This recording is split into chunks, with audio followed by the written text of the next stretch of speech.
राधे राधे। श्रीमद् भगवद गीता द्वितीय अध्याय श्लोक नंबर 31 और 32 पुनरावलोकन करते हैं। कुरुक्षेत्र के मैदान में भगवान श्री कृष्ण अर्जुन को लगातार समझा रहे हैं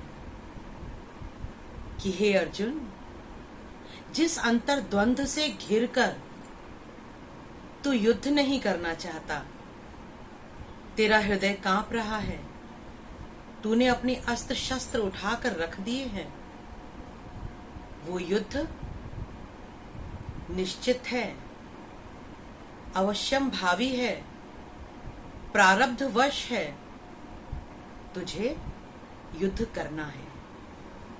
अर्जुन को समझ नहीं आ रहा, तो पिछले कई श्लोकों में भगवान श्री कृष्ण अर्जुन को ये बता रहे हैं कि शरीर और शरीरी में अंतर क्या है, दुख का कारण क्या है, अर्जुन दुख कर क्यों रहा है, किसके लिए कर रहा है, और जिसके लिए शोक कर रहा है क्या वो शोक करने योग्य है।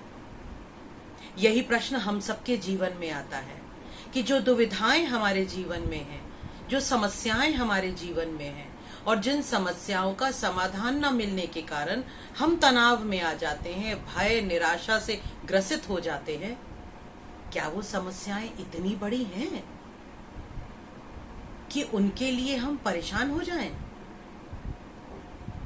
तो आइए आगे समझने के लिए पहले श्लोकों का उच्चारण करते हैं।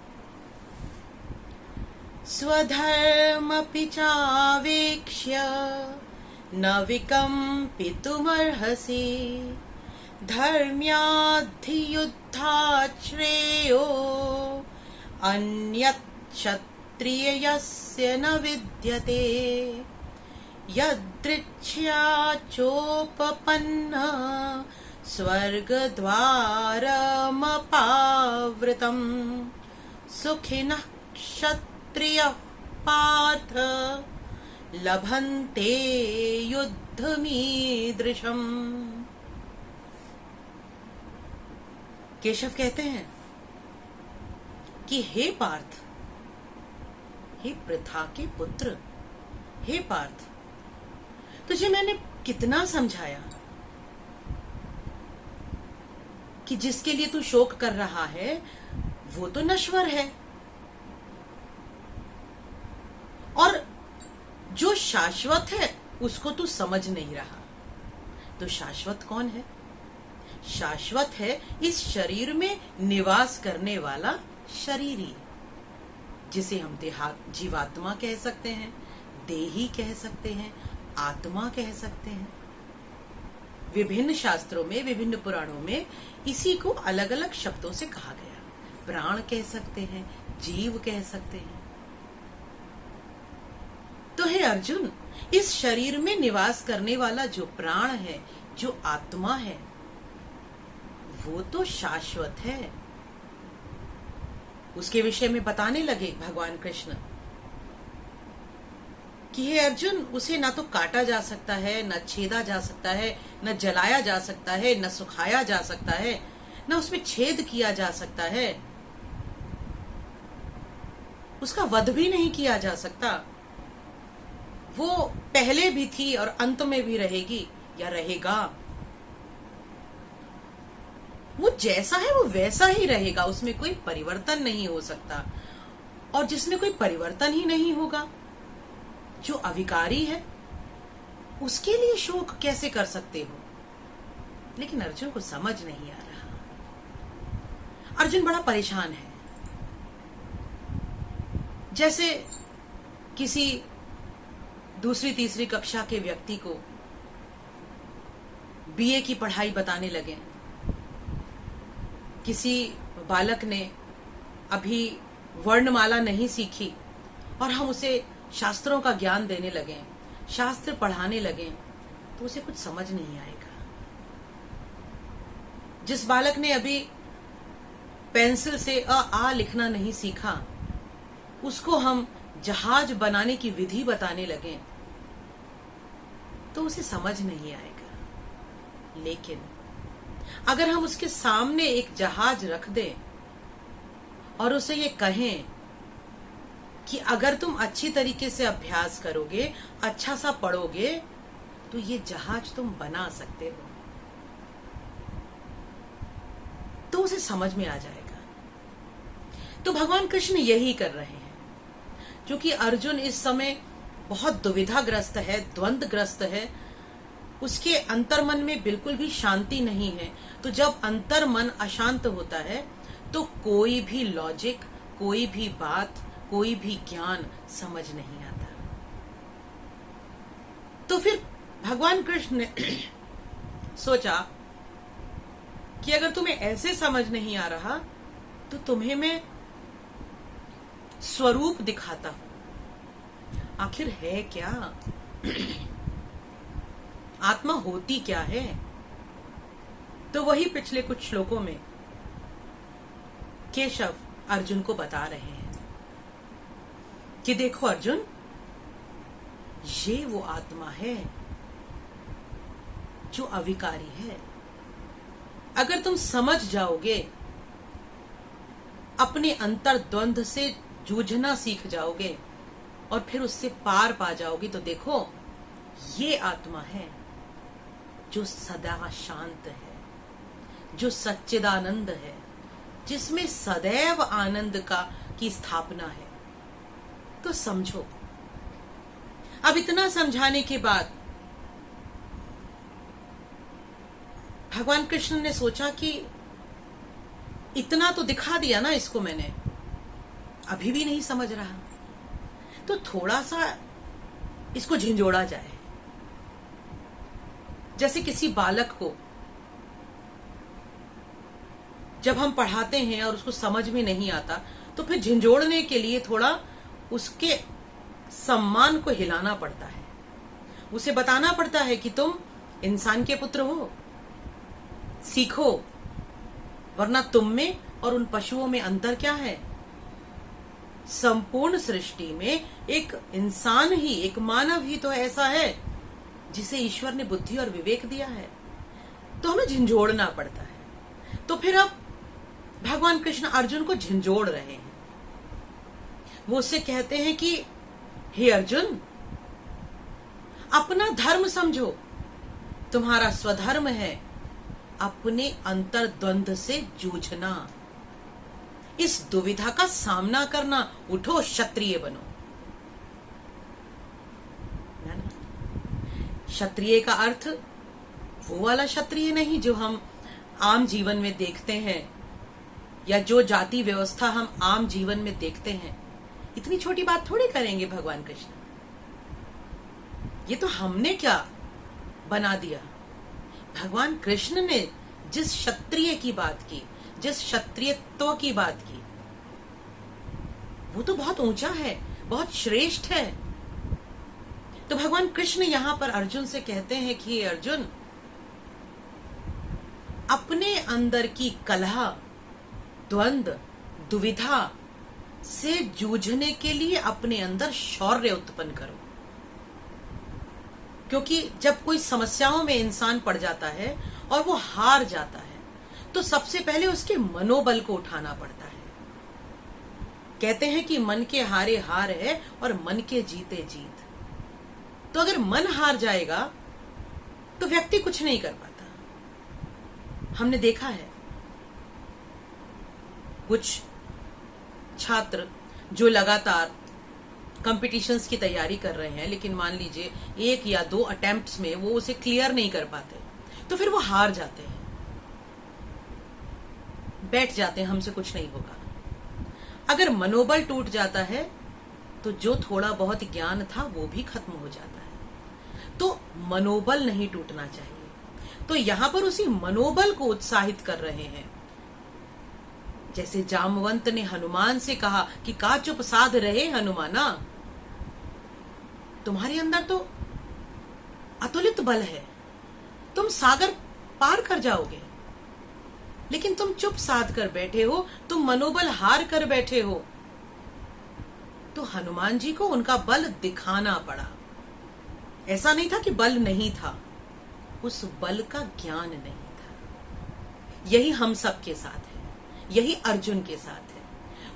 उसे अपने भीतरी शक्ति का एहसास नहीं है, उसे अपने आत्म बल का एहसास नहीं है, क्योंकि वो लौकिक जीवन को देख रहा है, पदार्थ जगत को देख रहा है, राग द्वेष मोह माया में लिपटा हुआ है, तो उसे अपना आत्म बल महसूस ही नहीं हो रहा।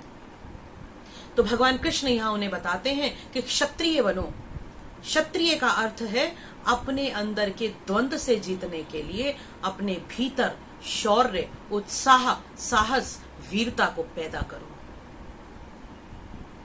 वो है तुम्हारे अंदर, लेकिन उसके ऊपर पर्दा पड़ गया है और मोह ममता राग द्वेष दुख ने उसे दबा दिया है।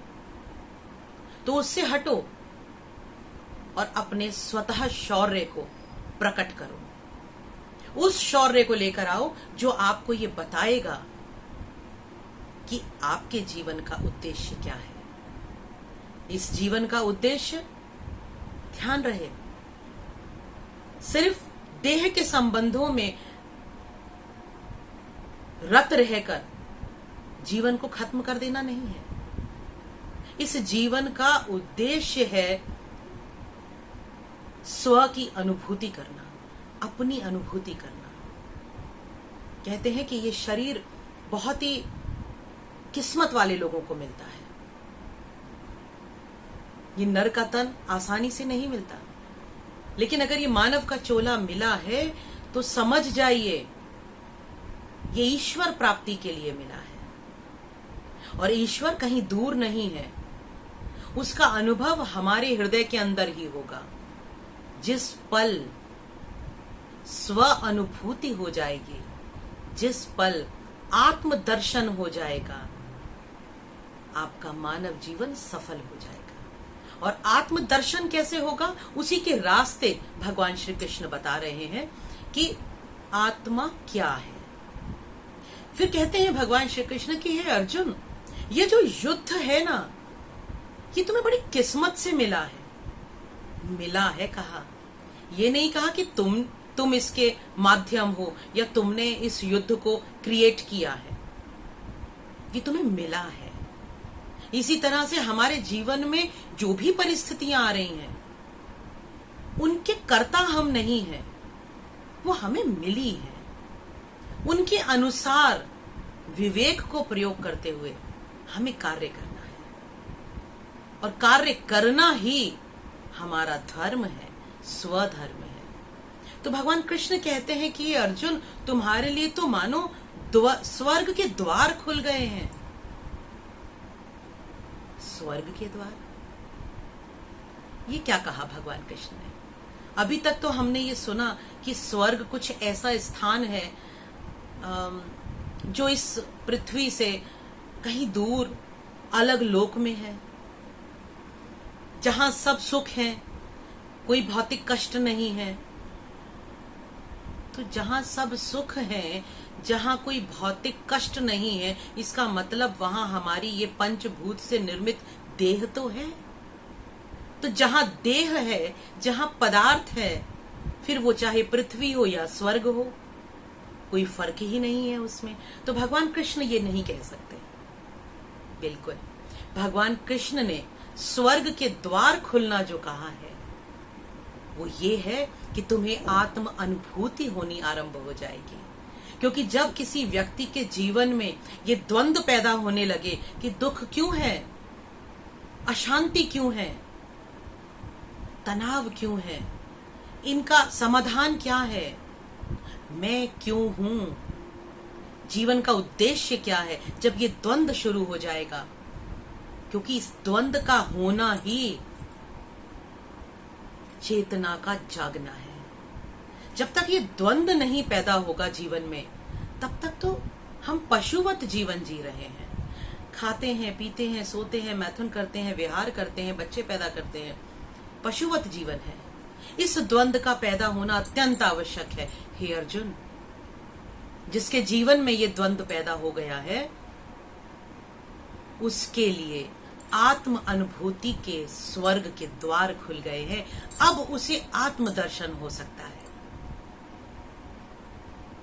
तो जीवन में दुख आना अत्यंत आवश्यक है। श्रीमद् भागवत में एक प्रसंग है जिसमें जब कौरवों और पांडवों का युद्ध खत्म हो जाता है तो कुंती भगवान श्री कृष्ण से कहती है, मिलने आती है, और भगवान श्री कृष्ण कुंती से कहते हैं कि बुआ कुछ मांग लो, अब मैं जा रहा हूं। तो कुंती कहती है कि हे केशव, अगर तुम कुछ देना ही चाहते हो तो मेरे जीवन में मुझे दुख देना। बहुत गहरी बात है। कुंती कहती है केशव मेरे जीवन में दुख देना, क्योंकि जब दुख आता है तभी तुम याद आते हो। जब दुख आता है तभी मैं तुम तक पहुंच पाती हूं, क्योंकि ये दुख ही तो माध्यम है कि मैं खुद को ढूंढना चाहती हूं।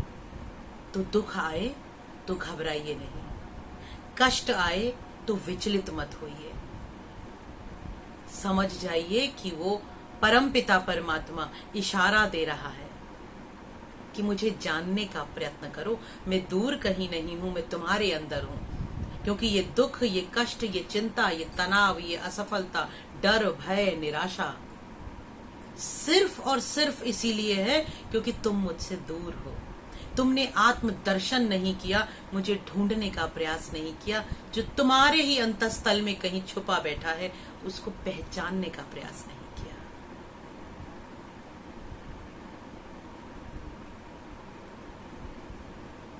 कोशिश करिए, दुख आए तो विचलित ना होइए। ईश्वर का, उस परम पिता परमात्मा का, उस सृष्टि के नियंता का एक बहुत ही महत्वपूर्ण आशीर्वाद है। ये इशारा है। ये वो कह रहे हैं कि मैं दूर नहीं हूं, लेकिन तू मुझसे दूर चला गया। तो बस जैसे ही दुख आए अंतर्मुखी हो जाइए।